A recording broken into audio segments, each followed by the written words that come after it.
असम के डुमडुमा गांव में होमेन नामक युवक रहता था। उसके पिता मर चुके थे। माँ ने ही उसे पाल पोस कर बड़ा किया था। होमेन के 4 चाचा थे और उनके चारों चाचा होमेन से बहुत जलते थे। एक दिन उनके चाचा ने होमेन के घर से उसका प्यारा सा बछड़ा चुराया और उसे मार दिया। जब होमेन को इस बात का पता चला तो वह बहुत दुखी हुआ। फिर ना जाने होमेन के मन में क्या सोची, बछड़े का सिर काटकर शेष शरीर को दफना दिया। पास के गांव में एक ब्राह्मण रहता था।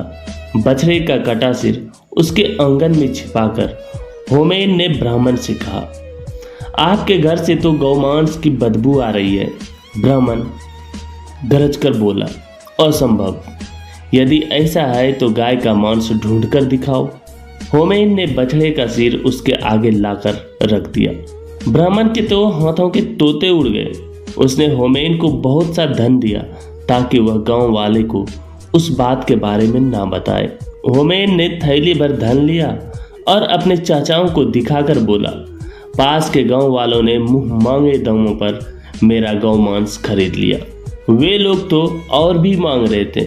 मैंने कहा कल ले आऊंगा।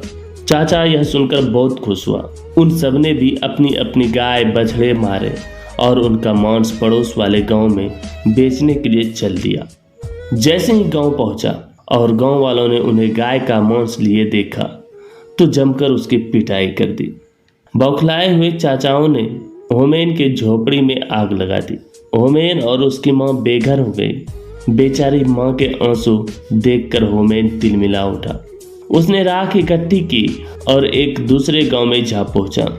ले लो अंक का सुरमा ले लो। इसे लगाकर गड़ा धन मिल जाता है। जिसका ब्याह न होता हो जल्दी ब्याह हो जाता है। हाथ ही हाथ एक थैली सुरमा बिक गया। शेष राख होमेन ने कहीं छिपा दी। अपने चाचा के पास जाकर बोला, मेरी तो झोपड़ी की सारी राख बिक गई। चाचा ने हैरानी से पूछा, राख बिक गई? हाँ, इसमें क्या शक है, कहकर उसने पैसे दिखाए। फिर होमेन ने उन्हें उकसाया कि वे भी अपनी झोपड़ी जलाकर उस गांव में राख बेच आए। बड़ी झोपड़ी की तो राख भी ज्यादा होगी। उसके सारे चाचा बातों में आ गए।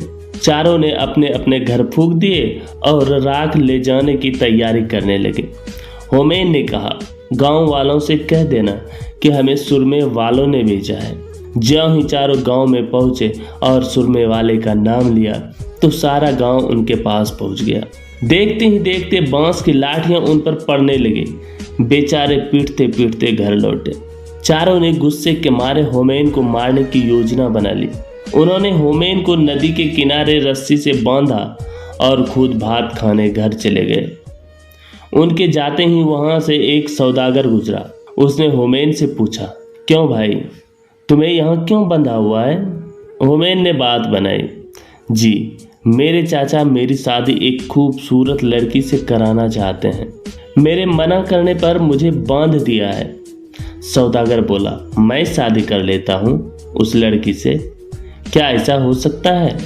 होमेन ने झट से उसे बांधा और उसका घोड़ा लेकर रफू चक्कर हो गए। चारों चाचा खा पीकर लेट गए। आलस के मारे उठ ना पाया। पिटाई के कारण पोर पोर दुख रहा था।